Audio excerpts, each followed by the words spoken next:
Telak, udah Hasan Nabi. Pendukung Anies baru foreplay sudah orgasme. Pencalonan Anies Baswedan sebagai baca pres Partai Nasdem menimbulkan dua respon yang bertolak belakang.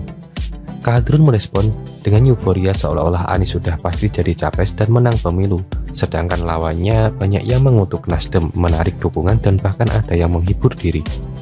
Di situasi politik yang lumayan panas saat ini, dua reaksi tersebut wajar muncul, namun bagi beberapa orang termasuk penulis, kita tetap harus berpikir objektif dengan logika politik yang matang.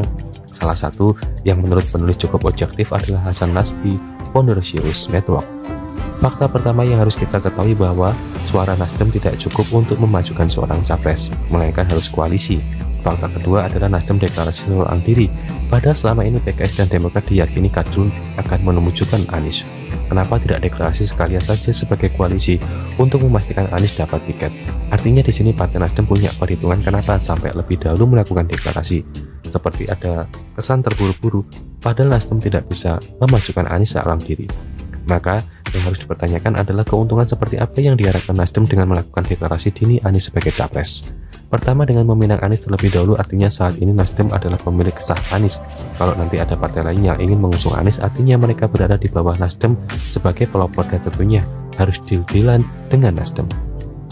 Jadi posisi Nasdem saat ini adalah pelopor Anies capres, yang artinya Nasdem akan jadi ketua kelas jika nanti partai lain juga ikut meminang Anies. Maka ada keuntungan Nasdem, dan tentunya juga dari keuntungan tersebut, dengan menjadi ketua kelas, Nasdem akan mendapatkan jatah kekuasaan atau proyek yang lebih banyak sebagai balas budi Anies kepada partai yang pertama kali mempercayakan sebagai capres. Kedua, jumlah suara Nasdem saat ini jauh di bawah suara Anies. Jadi di sini Nasdem mengharapkan untung dengan mendapatkan suara pendukung Anies. Di lain sisi Nasdem juga cuek dan tidak akan bergeming ketika ada pemilih atau kader Nasdem yang ingin meninggalkan mereka. Anggap saja kalau semua 50% pemilih Nasdem meninggalkan mereka, maka tidak ada apa-apanya dengan potensi suara yang akan didapatkan dari pendukung Anies. Tapi apakah persetujuan dan pendukung Anies akan banyak memilih Nasdem? Kita masih bisa berdebat di sini, tapi dengan memajukan Anies maka artinya Nasdem meyakini hal tersebut. Nah, karena potensi keuntungan-keuntungan inilah akhirnya Nasdem buru-buru memajukan Anies padahal tidak bisa memajukan capres seorang diri. Tapi ini juga tentu ada akibat buruknya. Apa itu? Posisi Nasdem saat ini yang menjadi pelopor dan ketua kelas tentu akan membuat negosiasi dengan PKS dan Demokrat semakin alot. Suara mereka tidak terpaut jauh, PKS dan Demokrat tentu tidak akan mau jika jatah yang mereka dapatkan nanti terpaut jauh dari Nasdem. Apalagi jika koalisi lain memberikan jatah dan tawaran yang lebih menggiurkan. Jadi saat ini, kalau pendukung Anies sudah euforia seolah-olah Anies sudah maju capres dan yakin akan menang, maka tidak salah kalau Hasan Nasbi katakan ini ibarat belum foreplay tapi sudah orgasme. Karena permainan politik saat ini baru dimulai dan masih panjang ke depannya. Tapi harus kita akui kalau Anies sudah ada kemajuan karena sudah partai yang membungkus. Artinya, Anies tinggal membungkus atau dibungkus dua partai lain agar maju sebagai capres beneran dan lolos PT 20%.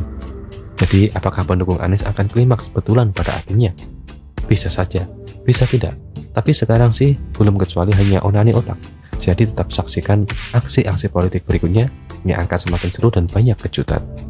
NB, oh iya, silahkan cari di YouTube channel Hasan Nasbi. Dijamin akan memberikan ilmu-ilmu politik yang objektif dengan gratis. Bisa digunakan juga sebagai referensi atau sudut pandang alternatif.